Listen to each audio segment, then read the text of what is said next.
What's going on, everybody? Thank you for tuning to this episode of Right on Cue Podcast. As always, I'm your host, Logan Chestnut, Small Batch Barbecue. Joining me tonight, I got my Bama boys, Mr. AJ Johnson and Justin Turner of the Norala Barbecue team. Ladies, how we doing tonight? Can't complain. Good. They're just making it, man. Just making it, brother. Oh, shit. Was that a smile? Look at him. Got him. You got some pearly whites, man. I thought I believe the rumors in Alabama, but obviously they're not all true.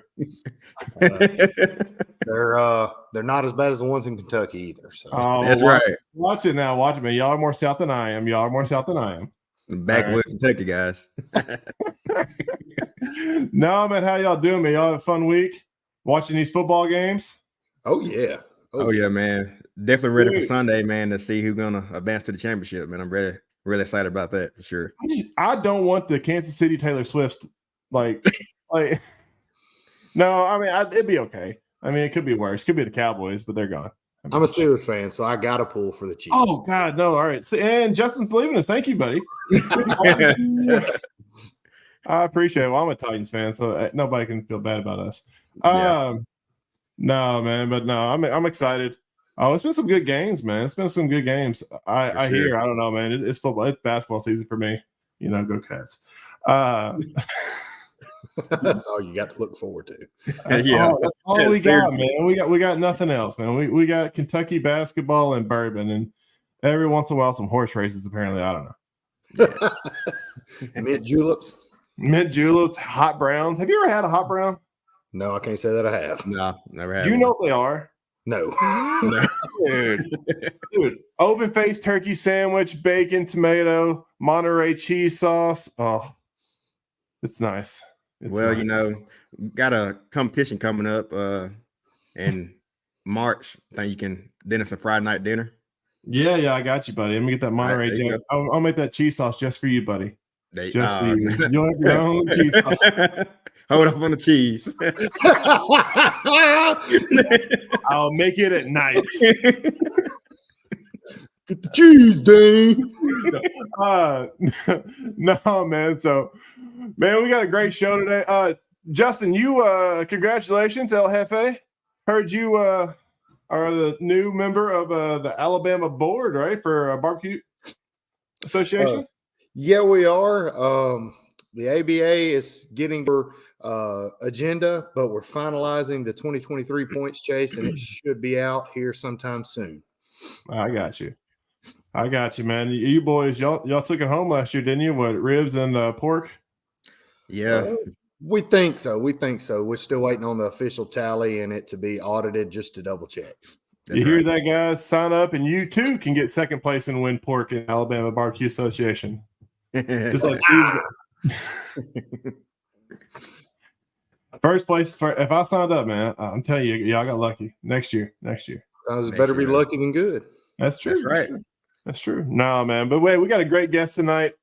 Oh, Mr. Bobby T, Bob Trudnak, the baddest man in Pennsylvania. But we said we bring him on, shoot the shit with him. Let's do it. All right, man. Welcome to the stage, man. Fueled with scrapple and Philly cheese, Mr. Bobby T. Woo! What's up, guys? Yo. What's up, Bobby? What's up, man? How you doing? How are you, man? Oh, just peachy keen, man. Peachy keen. Drinking my Kentucky brown water. Yeah, me too. Yeah, man. What are you drinking? Man, I'm glad you asked. Last at the Missouri thing, man, a good buddy, Hess Hogs, gave me this Barrel King straight bourbon whiskey. It is scrumptious. And I'm a bourbon snob, as you know. I was there too. He must have skipped right by me. Yeah. It was behind. It was behind your Weller 12 you had. Oh, right. Yeah. The Weller 12. Yeah. I just got the Barrel King, but All right. I like it. It's pretty tasty. That's awesome. Although about stabbed myself, they dipped it in wax, and like I was like, how in the hell did I open this thing? So I like knifed it and like had a screwdriver, and I just like stabbed myself about 20 times. But besides the blood, it was pretty tasty. Wow. Okay. Okay. There's easier ways to open a bottle of bourbon, but okay. I heard, but you know, quitters never win. Very true. Nah, man. So what's been going on in your life, man? You made it back from Chi-Town, right? I did, yeah. I was on a double trip. I was probably gone 11 days or so. I did Cape Girardeau and Pigs Fly, indoor barbecue. That was fun. Yeah, coached a team. I mean, what a great event that is. And, you know, there's charities that are, you know, we're working for and raising money for. So that was incredible. Smoking Brothers put on a hell of a show. And then went right to Chicago and spent a week there getting my Pizziolo certification. So yeah, now I'm a certified pizza maker according to Italian law and all that other stuff. So was that like I can't remember from high school. Was that a prerequisite for Domino's and Papa John's, or is that just like you get a manager? You have to have like a manager position now. You can make pizza, but you can't make the breadsticks. Oh yeah, they don't give you that recipe until you get a higher level. You gotta get a higher level. Yeah, that's like second degree black belt. Second degree black belt. That black belt. No, man. Bob, me and Bob. Bob's an old hunting buddy, man, and that's all. We've kind of bonded over the slaying of the deer. AJ, Yes. AJ, you're a deer hunter, aren't you? Just a little bit, man. I don't go as much as I used to. Barbecue going on, but used to go. Yeah, AJ takes his barbecue stuff seriously. That's why he puts my butt every week. Yeah, time. I try to take it serious all but like 3 weeks a year so I can go hunt these things. Oh yeah, that's man. nice, man. No, Bob. Nice. You went hunting what four times this year? Actually, let's see. So 5? I did my PA deer camp 1. I hunted with you in Kentucky. I hunted with Buddy Rob in Indiana. And Heath, right? And then, yeah, went down to Heath's in Hunter, Mississippi. How'd you do at Heath? Got really cold, didn't see shit. See, man. Hot take, man. Kentucky hunting. Yeah. We got huts and heaters. He sends me videos. Oh, no doubt. Beautiful deer on the property. And he's got these gorgeous blinds. And, you know, they have those little Mr. Buddy heaters, which I'm not used to hunting with. I'm not even used to being in a blind. I just sit on a stump. And when it's snowing, you're covered in snow. There's no sitting in a blind, clicking a heater. No. You know? No, man. I'm bougie. We bougie hunting, man. If I get cold, I had to take jackets off in my stand because I had to wipe down the steam. There you go. But did you when did you go hunt at E3 Ranch? That was 2 years ago? Oh shit, that was 2 or 3 years ago. Mo and I filmed a show for the military, for the Armed Forces Entertainment. It was like a 6-episode show, and Mo asked me to be on the show with him, which was really cool. We got to hunt, we got to fish, we got to cook all this food. We did pheasant hunts, deer hunts, turkey hunts. Man, it was a blast. Oh, and then you saw the Big Daddy. Yeah, I try not to remember that moment, but well, they put me in a deer stand. It was a rainy afternoon, and there was a bean field about, I don't know, maybe 200 yards up to my left, and then corn across the way, and it was cut in the center.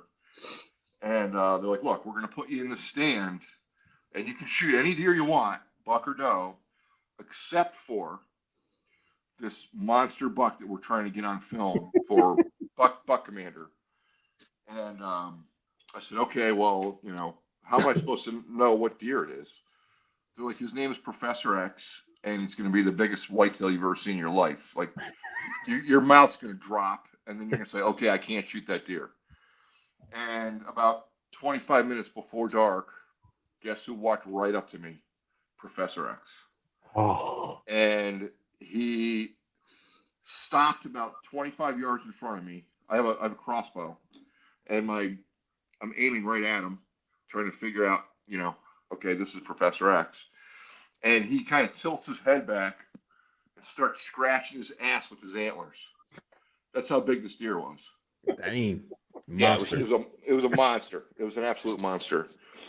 And I took pictures, I took videos, I sent it to the guys. I'm like, is this the one? They're like, yep, that's the one. Don't you shoot that deer.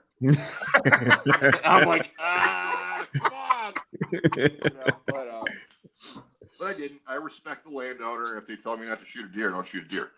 So the guys were just like, hey, listen, we didn't really know you that well. You've only been on the ranch for 3 days, and we didn't know if you were going to pull the trigger or not. And you are welcome back here anytime. Like, you showed us a lot of respect. So it was a cool experience, but I still have nightmares. Hey, Bob, what do you have more nightmares of? You have more nightmares of that one or Hannibal Lecter that you met at my deer camp? Oh my God. I mean, I met some weirdos before. That dude, that guy's he was at the top. So I didn't tell. I He was at the top. I didn't tell you guys that story. So one of my best friends, Lucas, he I'm not sure how he's a nice graphic guy, you want to get. but I don't invite everybody to deer camp. Deer camp's sacred. It's an inner circle, inner sanctum, as you could say. And so he's at this bar in Knoxville or something. This guitar player is playing, and then he chats him up drunkenly, and drunkenly invites him to deer camp. It's good for him. Your camp. Yeah, he asked me apparently, and I was drunk, and I'm like, yeah, I didn't believe him. I'm like, who the hell invites somebody to somebody else's deer camp? Like, you just don't do that. It's an unspoken rule. Yeah, it's like barbecue competition with a gas grill. You just don't do it. And don't open my grill. Yeah. No, but so this dude shows up. I'm pissed, and then he goes out the next day, and I'm like, okay, that's fine, Lucas. You're gonna go hunting with him in the wood stand, and the wood stand's like a teepee. It's tiny. It's barely enough to sit in. It's a good stand, but it's barely to sit in. And I'm putting both of them in that stand. There's only one seat there, by the way, too. So I'm like, I don't know what's going on, but you're sitting with him. So this guy, we didn't see nothing that day. And then he pulls the trigger, and then he's bringing it back. He's all excited, and he guts the deer. And all of a sudden, he's like, hey, man, take a picture. And I'm like, okay, sure, whatever. He's excited to kill his first deer. Then this guy starts scooping blood out of it with his hands and eating raw body parts. And I just keep looking at my buddy Lucas. I'm like, get him out, or you got to leave. So I look at Bob, I thought he was at the old country buffet just picking parts off his deer. It was the weirdest thing ever. It was so bad. It was so bad. I love my buddy. But I was like, dude, he's leaving or you're leaving. But I looked at Bob. I said, let's go to lunch. I told my buddy Lucas, I'm like, he better not be back, or you better not be here when I get back. Yeah. But it's a lot worse. It's a lot worse than what we're saying. But it was But no, that was that's like Texas Chainsaw Massacre shit. That was the first time I met Bob, and I was like, oh dear God, there's no way he's coming back. And then sure enough, he came back, and we've been friends since though. But that's fun stories. I'm like, oh God, that never happens. And I had like some of my dad's friends from Maine were down, and they're looking at me like, what the who? They didn't show up. They didn't come back. They didn't come back. Different reasons. I don't know. Yeah. But no, let's get started. So Bob, talking about food, because this is a barbecue show. Yes. So growing up, food has it always played like a big part in your life? I know you're Italian family. Is this like something like when you were growing up you had aspirations for? Like, I want to be in the food industry, or is it something that just kind of fell in your lap? It's probably something that found me. I mean, my mom's side of the family, Italian and Lebanese, and we had a lot of Italian food, homemade Italian food. My grandmother lived kind of across the street from the church we went to, and within 1 square block, I had 5 great aunts and uncles and cousins everywhere. So it was always a big family gathering. We could all walk to my grandmother's house, and my grandmother was the one cooking for everybody. So on any given weekend, like she would start on Friday night, or even Saturday morning and start making homemade pastas and Mm. start, slow cooking her sauce, making Mm. meatballs, making her dough, doing all that, making homemade pizzas, just all the wonderful Italian foods you can think of. So, I always wanted to be there when I was a little kid and help out. That was a big deal. So, and I lived across the street, so it was easy for Mm. me to get there. So I was like a little kid. They would like pull a chair up to the counter, and they're like, "Okay, wash your hands. We're getting flour on them, and let's get messy and make some food." So I learned to cook for big groups of people from the time I was a little kid, and it just kind of evolved. When I got married, my wife had some different types of meals that she would cook, more like I guess just American style, or even like some Scottish and German stuff. And then I introduced her to the Italian stuff, and she became incredibly good at making the Italian foods. So, with that being said, I just had like always had the urge to create homemade foods. So even before my kids were born, and my daughter's 23, my son's 18, we were in a little townhouse when we were first married. Before I started getting into the barbecue industry, and I was making homemade beers and wines and homemade mustards and pepper jams and hot sauces and just creating labels for them and just handing them out to people. So it kind of found me. I just found myself doing that, making a batch of 12 at a time. And then it was later when I met, Shotgun Fred and got into the barbecue industry that I said, you know what, I'm going to go back to this and I'm going to start doing this to put on the market to make some money for myself and start a business. Fair enough, man. Speaking of Yeah. Shotgun Fred, so like he was part of you and him were part of the ones for Barbecue Guru, right? That's how you got the nickname Barbecue Bob. Yeah, that's how the Barbecue Bob thing started. Fred, I met Fred back in 1999. That's a long time ago. I'm dating myself. And I was a young man who, I was in the marketing, and he was looking for a marketing assistant, someone who can, take good product photographs, someone who had energy and wanted to run a department like that. And I have a degree in photography as well as marketing. So I met him. We hit it off. He was from San Antonio, Texas, and then he moved up to Pennsylvania to start his business. But he was an inventor, and he was creating temperature control valves, mechanical valves for all kinds of industry, for the pulp and paper industry, for the railroad industry, for steam tracing, things like that. And that evolved into, him and I cooking and just starting to build some temperature controls for barbecue pits. So, after a bunch of R&D and, finally us putting something together and saying we have a marketable product, I did some research on competition barbecue and found Memphis in May. And that was like the first event we really just packed up our stuff and went to. Back Oh, wow. 2003. That's where you cut your teeth, is Memphis in May? Absolutely. Yeah. Way to ease into it, buddy. I know, right? Well, we didn't compete. We didn't compete. Oh, okay. We went there to meet people, to show our product. I had some brochures designed. I just wanted to spread the word about us, meet people, and just see what the market was.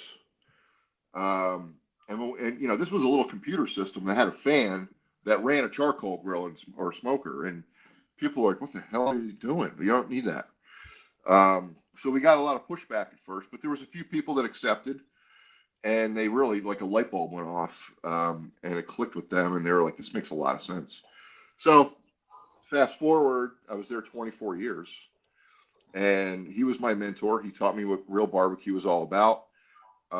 We started our team together. I took over the team, and we were fortunate to, have a lot of great wins over the years and be at hundreds of contests and take, thousands of trophies, and it was incredible. But it's built me to who I am today and what I'm doing in the industry. I got you. Yeah. Nice. At what point in your barbecue food career did you have an aha moment where you're like, this is what I want to do in my life? Wow. I mean, there's, when we first started this, I was learning what real barbecue was. I always loved to cook, so I knew I would love to do this. I love cooking outdoors. Um, I think the first time I ever tasted a good brisket, I was like, oh my gosh, this is Was that incredible. Mo? Is that Mo's What's that? brisket? Was that Mo's No, brisket? I didn't even know Mo back then. I didn't even know Mo back then. But I mean, I don't know. It was probably just being out there at these contests. And the first time I competed myself was at the Liberty. It was at the Vet Stadium in Philadelphia. That's been torn down since. It was called the Liberty Bell Barbecue, and we cooked against like 40 some teams, and I think we got like 12th place chicken, and I had a ribbon for it, and that was like, oh my gosh, we can do something. But it's just it's probably a lot of things that took me to that moment, but I just knew I loved cooking and being around people, and so it was very early on that I knew this was for me. Gotcha. Yeah, we don't ask the easy stuff on here. Yeah. So outside of the guy that was with you with Barbecue Guru, do you have any other professional mentors that have helped you along the way in your barbecue career? I mean, there's been a lot of people, in the early days, I would hang out with Dizzy Pig Barbecue, and help them cook on their team. I learned a lot from them. Tuffy Stone was in our area, so every weekend we went out, we'd see Tuffy out there, and so he was always inspiring. I've heard of that guy. Yeah, Tuffy. Yeah, and just I get inspired every day, and every time I teach a class or every time I do an event, it doesn't have to be somebody, high up. It could be just a regular guy who said, I didn't know how to do this. I was struggling, and I finally made it happen. And it was persistent. So I get inspired every day by so many people cooking and overcoming obstacles. Stuffy scones, yes. Cool. So we know you have your own rubs and sauces line. How's that process getting started for someone who's interested in creating their own? Also, how long did it take for you to finalize the recipes to know that, okay, this is shelf ready? Yeah, that's another loaded question. Well, I'll just say that it's not for everybody. You have to. It's a lot of due diligence. It's a lot of work. It's a lot of researching, knowing what you like, but not only knowing what you like, knowing what you think the public's going to like. And it's a ton and ton of blending spices or creating sauces, tasting them raw, tasting them cooked, tasting them with different meats on them. And then you get to a point where you think it's the best thing you ever made, and then you give it to 5 people, and they're like, "Yeah, that was great." Sounds like my barbecue career. You have to be willing to take criticism and be willing to make changes to, like, we're in the business of trying to create products that 9 out of 10 people like, right? That's how you're going to make money in this industry. And you want to have special products, good quality products, but you also want them to be relatable to the average person in the store, right? So, you don't want to be your first sauce shouldn't be like I don't know, wildflower walnut glaze. Nobody's gonna eat that shit. So you have to be relatable to people. So it takes a while. Like if I come out with a new product, if I have a new product idea in my head, we'll just take my first rub was Alpha Rub. Good stuff. I created it. I tried it for weeks on food. I had people taste it. I tweaked it and just kept tweaking. It probably took me 3 months before I was happy with it. And then I finally had some samples made from the co-packer, because that's another process, right?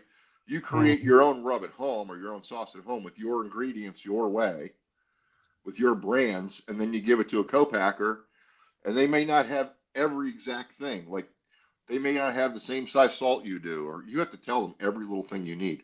The same brand of pepper, the same brand of paprika. And then you have to kind of work it so that they're creating your product, not just a version of your product. So it's a process. It could take 6 months to a year to get something on the market. So like whenever you're sending them like the recipes of like, because you make a recipe at home, and obviously it's the stuff you can buy, I'm sure, like at the stores and stuff like that, because you don't have from what I've like heard and stuff, like the quality of like seasoning that these co-packers have and the quality of seasoning that you have is like night and day. Like it takes a while. Like, this is exactly how much pepper I need. This is the kind of pepper I use, or something like that. And they're like, well, we have this kind of pepper, and you try that, and you're like, oh, right, that's insane. Yeah. Well, that's the thing. Well, it depends. Like, you could talk to your co-packer and say, what brands are you using? And you can find those brands wholesale. Like, I wasn't going to the grocery store to buy, salt and pepper that big. I was going to Restaurant Depot and buying huge containers of coarse ground black pepper, fine sea salt, things like that. Spanish paprika, sweetened smoky paprikas, and then I bet your wife was so happy. Oh, she was freaking thrilled.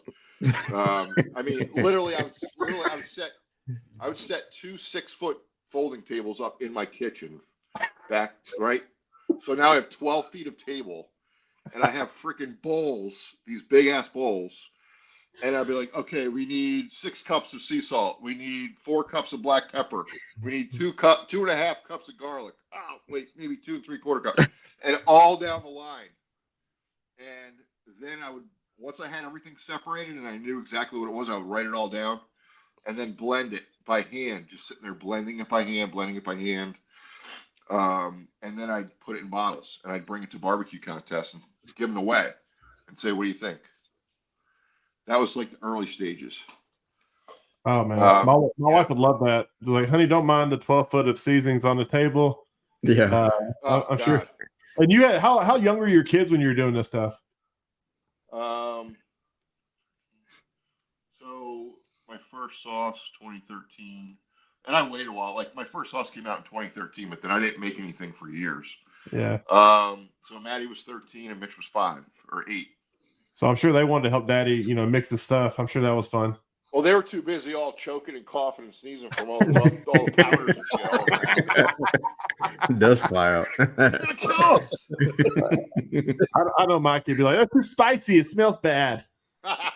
Well, actually, my son Mitch, who's 18 now, he helped me develop the wing sauce. That's why I named it after him. He so good. Dude, it's so good. He was dying to. He loved wing sauce. He loved spicy foods, and he was dying to, like, okay, how can we create this? How can we make it? And he's the one who helped me develop it. Gosh, your wing sauce is so good. Thank you. It's hands down the best on the market. I agree with you. Like, suck it, Blues Hog. No, man. Be nice. You've met me. I know. Yeah, so you've cooked some of the biggest competitions in barbecue. How would you compare the experience of cooking one of the KCBS's holy grails, the Jack, versus winning Memphis and May ribs as part of Heath Rouse's team? Yeah, well, when I cook Memphis and May with Heath, that's his gig, right? I'm a part of the team, and although we're all important roles, that's the Heath Rouse barbecue team. So it's wonderful to be a part of that. It's incredible. He's an incredible. He's another one who's like a mentor and a coach and all that, and it's an incredible experience on that stage with Heath and his family and his friends, and that's happening now. That's like the last 5-6 years of my life. But when I went to the Jack, the first one was 2010 as my own team. Mm-hmm. And as my own team, making all my own decisions and creating, everything that went into those turn-ins, there's nothing like it. There's nothing like it. I mean, that's got to be awesome. So 2010 was that back with the Pitmaster stuff? Was that Tuffy and all them? Were they still kicking butt that time, or who were the big dogs back when you were in the barbecue game? Well, yeah, Tuffy was doing it. QL, remember QL? Okay. I guess Myron was more of like Memphis and May at that point, wasn't he? I think he was still. I think he was going on the jack. I got you. Were you cooking? Yeah, So when pretty you sure. did, so when you started off, like nowadays, like everybody uses, Duroc pork and very specific brand like Wagyu. You got to have A9 Wagyu, briskets, or you got to have Snake River Farm Golds or something like that. Were people cooking like that back in the day? Because like I feel like back in the day, it was more like barbecue. Like we went to Sam's Club and got some prime briskets. Yeah, go to Sam's, get a prime. Yeah, man, you're good to go, Yeah, buddy. and I agree, but I think it was just really starting, like 2010. Um, we had some nice briskets. I forget the brand Oh I was yeah. using back then, but we were using either really good prime or some Wagyu. Like every once in a while, we get a Wagyu. We weren't using any special pork. We weren't using prime pork, or Mhm. Curaboda Smithfield pork, ETs. or yeah. None of that was around. So I always used Prairie Fresh pork. I always loved it. Smart man. Yeah, yeah. And with the jack, you have to turn white meat and dark meat. And so I soon realized, I think somebody said to me, "Hey, by the way, wings are considered a white meat." I'm like, "Oh, hell yeah." So we turned in a wing and a thigh box that, man, you can barely get the lid down. It was packed. It was packed. And I think we got second in chicken. What were you cooking on back then? Oh shit. Back then it was we were cooking on, Caveman fire. I think we just brought a shovel and dug a hole in the hollow. Yeah. There you go. You know. Etched the No, scorecards in stone. yeah. No, we had these cool little cabinet smokers called Tall Boys, Caldera Tall Boy. And it was made to fit full or half hotel pans exactly Okay. interior, and there were 17 shelves in the sink, so it was really high.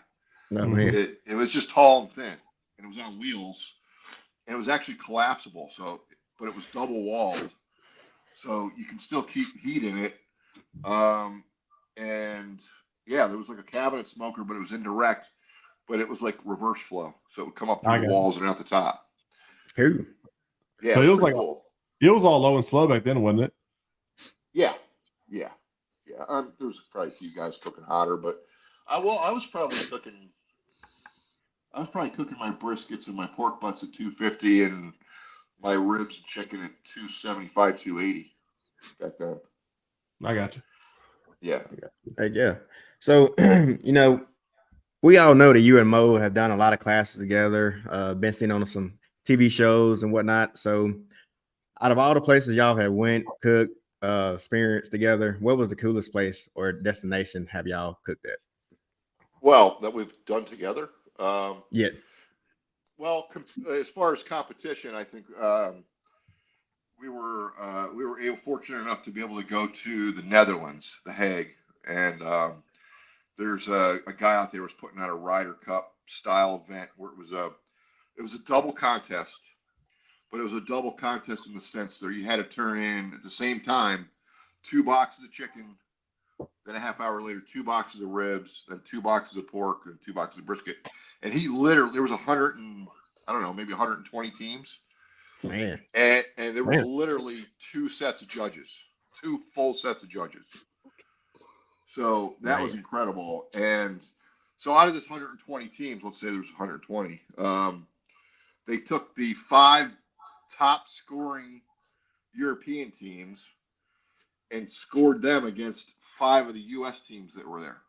So it was me as a team, it was Mo as a team, Tuffy was there, Jim Elser, Sweet Smoke Q, Bad Byron, Butt Rub, and who's the fifth? That was one that's on TV, right? That's on YouTube. I think that wasn't it like pouring down rain. Yeah, pouring down rain. Man. We're cooking on, I was cooking on the Monolith ceramic grills. Funny story here. So, I mean, it was windy, it was rainy. We were in cots, like not with our regular competition trailers, all like a lot of borrowed stuff. And Mo had borrowed a pellet grill. Like there was a pellet grill sponsor that was there, and he had a couple pellet grills, and then he also had ceramic grills. So he goes and sets up his pellet grill to put his brisket on. and it's about midnight. He puts his briskets on. I put my brisket and pork butt on the ceramic grills, and it's just miserable. So we're like, let's just shut the lights. I'm going to go to bed. So I'm lined up here, and then Mo's next to me, and then Tuffy's next to him. And Romantic. I just fall asleep, right? Well, we all not touching. I mean, Netherlands, man. I don't know. No, Y'all turned that barbecue contest to a red light district. I don't know. Okay, I'm in my 10 by 10. Mo's in his 10 by 10. Back it up. 10 by 10. All one knows who's the big spoon, who's the little spoon. So that's all one knows. So anyway, about 2 hours in, the lights are on. Mo's rushing around his camp, and it smells really good. We're like, why does it smell so good? It's only 2 o'clock in the morning. So I'm like, Mo, is everything all right? He goes, God damn it, I come from Atlanta Fahrenheit. Well, guess what? He said his cooker at 275, but it was already set to Celsius. Oh no! Oh So man, it's like 550 degrees Fahrenheit. This freaking brisket was done. That's why it smells so good. That thing had a bark. That thing had a bark like a pit bull. Barking like a big dog. Yeah, and that thing is going beep, like it's running through pellets like a machine gun. So he's panicking. He's taking his brisket out. He pulls it off the grates with the scraper, and he's just like, he puts it in the cooler. He's like, "Don't touch it till morning. I'm going to bed." So the next morning, he takes it out and he lays it like meat side down on the cutting board, and he takes his knife and he like taps the fat. It was like hitting a Formica table. So anyway, he took that fat cap off, and I gave him some of my au jus, right, from my brisket. I had some extra au jus. But his probably evaporated. Yeah. Oh, there was no moisture. So he sat it in there, and out of the 120 teams, I took 4th place brisket. He took 5th place brisket. Oh man, he recovered well. There you go. He sauced it and sent it, didn't he? Send it. Damn right he sauced it. I mean, what That's a little prayer too. You have to do everything you can. That pork probably needed a snorkel to get through the sauce. That's right. I mean, I don't. So that's funny. So you kind of answer our next question about the next question going to be, do you have any funny stories about y'all cooking overseas? Other than that story, do you have anything else you want to share with us? How about some Memphis and May stories? No, I don't talk about that. What happens at Memphis He's and not May? watching. He's not watching. There's. I mean, we're pretty serious at Memphis and May. There's nothing crazy that goes on. There is a funny story about it's. I was in between cooks. Like I just came from a contest and I was heading down from northern Germany down to where the hell was I going? Munich. And it was me and Mo and another guy, and we're coming up out of the escalator, and like I have 2 big heavy suitcases because I have all my knives, I have all my cooking stuff with me, I have clothes for 2 trips, and we're 3/4 of the way up this really steep escalator coming up into the city of Munich, and I lose my balance and my bags are behind me and they slip off the step. Oh, shit. And Mo is behind me, and I'm literally, I don't know, maybe 60 feet up from the bottom. And I go, holy shit, Mo, I'm falling. And he goes, I got you, buddy. I got you. And he didn't have me. My leg flipped up in the air and broke the handle of his suitcase.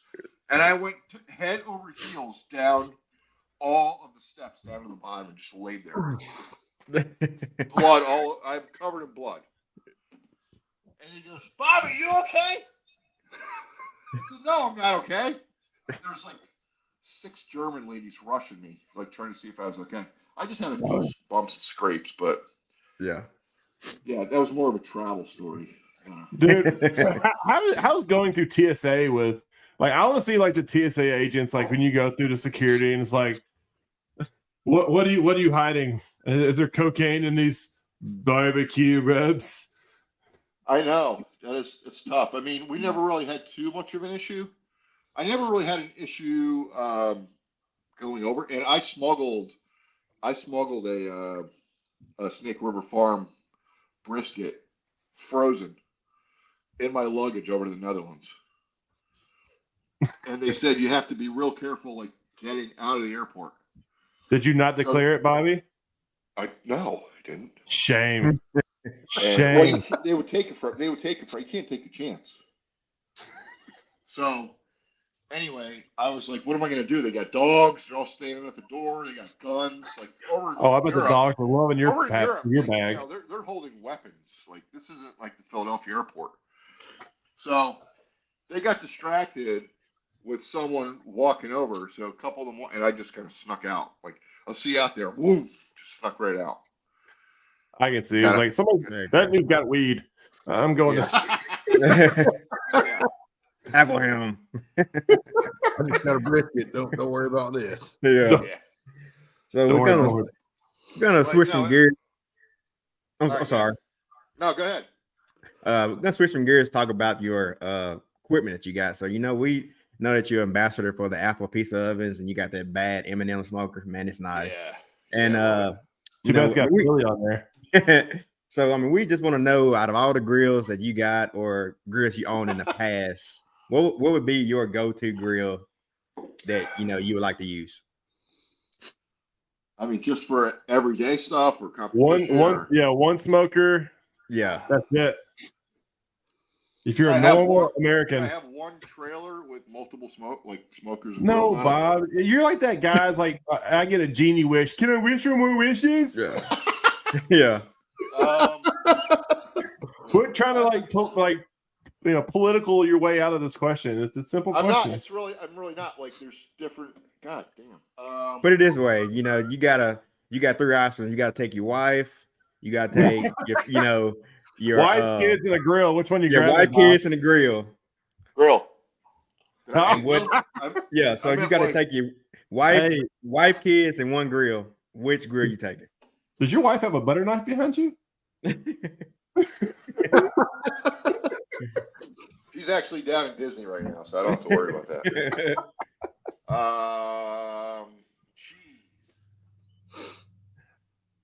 If this is hard, wait till we get to the politics and religion questions. I know. Actually, all right. I would take the shotgun smoker, which is a smoker I designed years ago. Okay. Shotgun smoker. I redesigned it. I didn't design it, but I made a lot of changes to it. The reason I would take it is because it's a cabinet smoker, so you can do indirect. Fair enough. It's very, very efficient. Like, I can get at 275, I can get 24 hours out of 14 pounds of charcoal. Wow. Yeah. Man. Yeah. And it uses a steel hotel pan as a baffle that you can put water in it. So if you want to have it as a water smoker, you can. If not, you leave it dry, and then you can line it with an aluminum pan to catch your drippings. But then that comes out, so now you can use it like a direct grill. Okay. So like a mailbox, kind of like a mailbox. No, not like a mailbox. Like looks like a. People mistake it for like a speaker. It looks like a big speaker you'd see on a stage.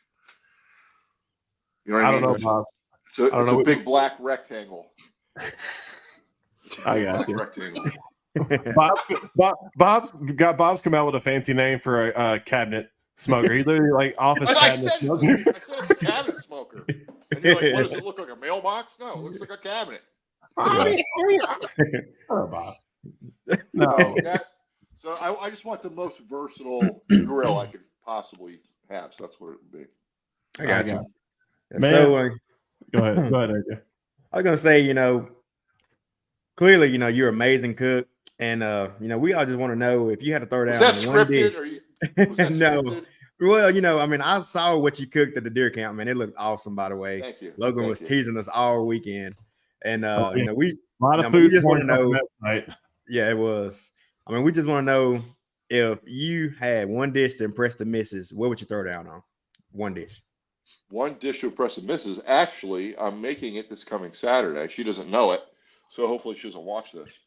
I'm sure she's not. Probably not. So it's a braised short rib. So I sear off the short ribs in my 7-bone seasoning, and Talk then slowly. I braise them. I braise them in a red wine. So I do like beef au jus and a nice Cabernet Sauvignon and braise them, and they get really beautifully tender, and all that fat renders, and it's very rich and delicious. And then what I do is I make mashed potatoes. Oh man. But here's this: I roast. Bob Evans. No, I use Yukon Gold potatoes. Okay. Okay. Now, if that's not great enough, because I make a really good mashed potato, I take parsnips, carrots, garlic, and shallots, and I roast them in olive oil, salt, and pepper, like the Mad Maddies. And I roast them in a pan until they're tender, and they get blended in with the potato. And so it's a roasted root vegetable mashed potato. Oh man. And I sit those beef short ribs on top, and pour some of that gravy on there from the red wine and the beef au jus. Whew, Oh yeah. it is fantastic. That sounds great, man. I'm not gonna lie, dude. That pork one you made at deer camp gave me some panty pudding. I mean, That was good stuff. You know, that was kind of on a whim.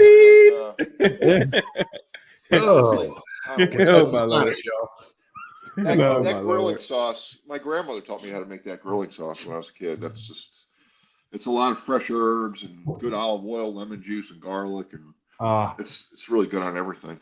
It was so good. It was so good, man. Speaking of Rich, how's Rich doing? Rich is awesome. So you and Mo, you're going over to Abu Dhabi. That's billionaires playground, man. You excited about that? That's like, I'm very excited about it. I'm very excited. I wouldn't even know what to expect there. Yeah, I've been watching YouTube videos, and literally, my search is, how do I not get arrested in Abu Dhabi? Because I heard that's not going to get flagged at all. Yeah, because there's like some crazy ass rules over there, and there's certain places you can't wear shorts or show your feet or like. I've seen your feet. You shouldn't show them anywhere. Oh, they're beautiful. I have beautiful feet. So, like you can't be drunk in public, obviously, which is going to be probably my biggest obstacle. They serve, but well, yeah. I mean, Steve Harvey will hook you all up, but that's a Muslim country, isn't it? I mean, I don't know. Well, no, I'm sure they serve booze. I think what I heard is actually 11% of the people who live on Abu Dhabi are like native to the local. Yeah, I mean that's billionaires playground right there. Yeah, so I don't know what to expect.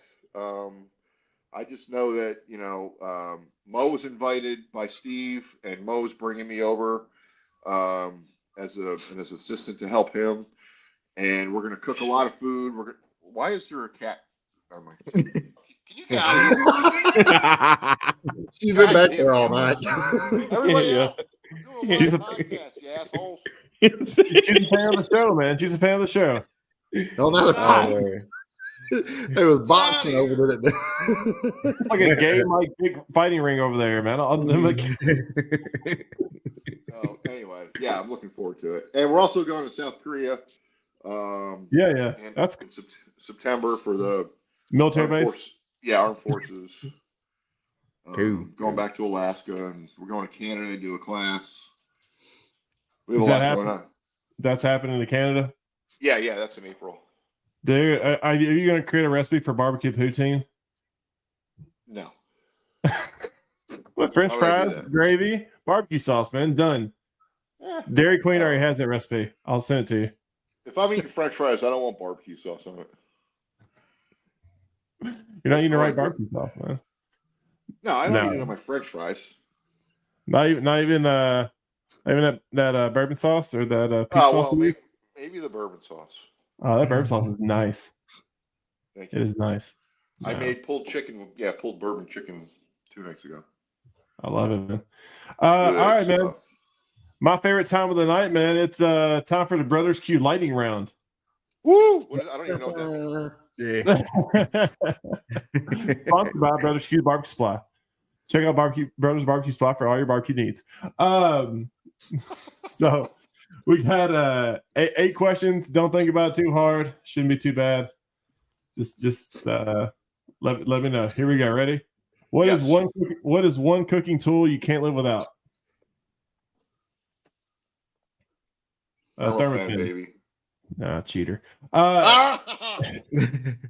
If you had to choose between pizza and barbecue, what would it be? Pizza with barbecue on it.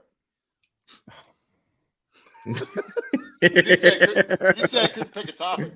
Dude, Bob Trudnak running for Senate next year. Barbecue pizza, baby. Barbecue Yeah. pizza. Oh my god. All right. Fat cap up or down? Fat cap up. Up or down? Up.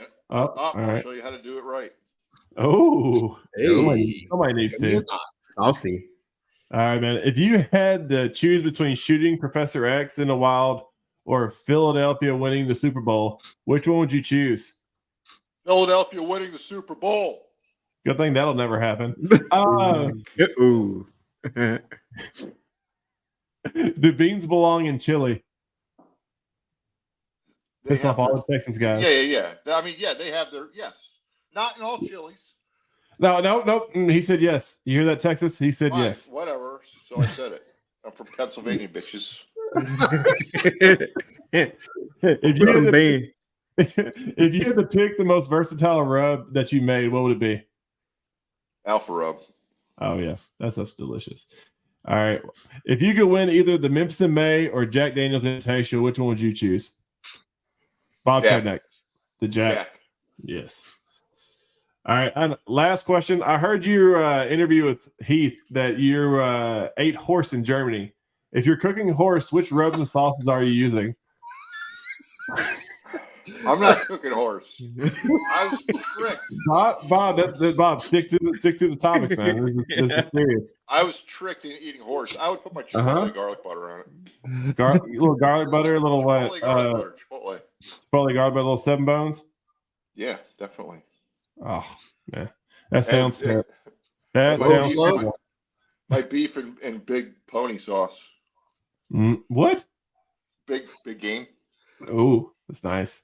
Low That and was funny. slow or hot and fast? Yeah, probably hot and fast. There you go. That shit's lean. That shit's lean. Ooh, you lost all your Kentucky fans now, man. I don't know. No, I'm kidding. Well, man, thank you so much for coming on the show tonight, Bob. Man, I really, truly appreciate it. Anytime I get to hang out with you, talk to you, it's always a pleasure. Absolutely. You guys are awesome. I'm looking forward to seeing the future stuff coming from you, man. I know what do you got down the way, man. I know you got stuff in that beautiful brain of yours. You got some products or anything coming out? Yeah, you got the pizza stuff. I have two products that I'm trying to launch in 2024 on the Bobby T's pizza side. Oh yeah, hey, I like the new logo, that? man. Very slimming, Nice. very slimming. And then I have some barbecue sauces and seasonings that I have a book that's probably 30 recipes in it, but it's just a matter of choosing what I want and the timing of things. So I'm going to build up the Bobby T's first and then work back to the barbecue. Good deal, I got you, man. Well, man, I can't wait to have that pizza at deer camp next year. We're gonna get creative, man. I never had venison on pizza, but I'm gonna eat it. It's good. I'm going to make some probably in the next week or two. Oh, pizza and then them short ribs you just talked about. Oh hell yeah! Yeah, we need to get on a group chat. Logan, hook it up. I need to. Justin and AJ said there'll be deer camp bitches. They'll wash dishes. Oh yeah. We don't have to wait till then. We can do it over the summer or something. Yeah, man. Come on, man. We got to put work in at the farm. I'll come down. Oh, for sure, man. Well, Bob, right. you got any sponsors or any thing coming up you want to give a shout out for? Let you go. Nope. Bobby T's brand and Barbecue Bob's barbecue products. Hey, that's the only ones you need, baby. Cheers, man. All right, buddy, man. I'll talk to you soon, man. Thank you so much. See you, Bobby. Take care, guys. See you, man. All right, man. That was awesome, guys. It was, man. That was a good show. That was awesome. All right, man. Well, hey, you guys, before we go, you guys had to postpone your class, right? There's Yeah, still man. time, guys. That's Snowmageddon. We got all 3 inches. Don't ask how I measured. Hey. Hey. Just know it had to be doubled. Yeah. No, it's coming up, man. So you still got what, 1 or 2 seats left? I think right now we got 4 spots left. It's $125 per person, $250 per team. If you want to just come in and observe and not do hands-on, just take notes, $75 per person. So That's all I sign wanna up do. and Are you this gonna Saturday. hands-on cooking? What's that? You gonna get to do hands-on cooking? Hands-on trimming. You're gonna show the process trimming the chicken, the ribs, and what we look for, seasoning and stuff like that, and try to get the feel of what we look for in ribs and whatnot. So I got try you. to. Not just ribs, but award-winning ribs. Go put that on the camera, AJ. Show the camera. Show the camera. No, show that beautiful KCBS trophy that I'm going to get next year. Right here. Show some skin, baby. It looks good, man. It looks good. Thank Not bad, not bad. Congratulations, guys, again, man. 2023 Backyard Rib Team of the Year. Well, all right, fellas. I think we've entertained enough for tonight. As always, guys, thank you so much for tuning in. Please, if you could, like, share, and follow the page. We appreciate all your comments tonight. Thank y'all for watching and sticking around with us. Bobby T is hilarious, even though he is from Philly. But next week, who do we got coming on next week, guys? Got I think Joey, ain't it? Furlong Smoking Seafood. Mr. Devil Chicken himself, Mr. Joey Furlong. Seafood Boys. Seafood boys. Yeah. We're gonna be shaking some chicken tips from them. Remind me of that, man. Oh yeah, definitely. Mr. Perfect 180s. I mean, gosh, I need all the help I can get. But no, man. But that's a wrap. And as always, here right on Q Podcast, we appreciate it, and may be surrounded by good friends and even better barbecue. See you guys. See ya. See you. That's all, folks.